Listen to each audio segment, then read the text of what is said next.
около 9 часов вечера ко мне приезжает курьер.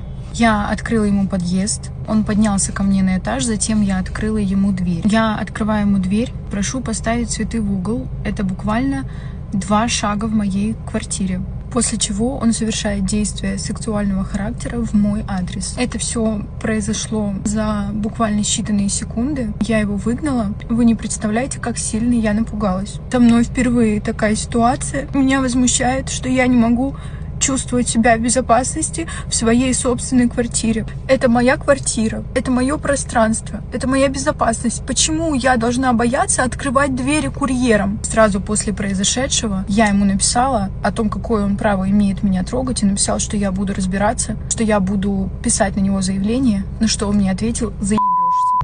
После он пытался извиниться, позвонил мне, сказав, что это недоразумение, что домогаться к женщине в ее собственной квартире — это всего лишь недоразумение. И меня просто поражает тот факт, что мужчины действительно верят в то, что они останутся безнаказанными.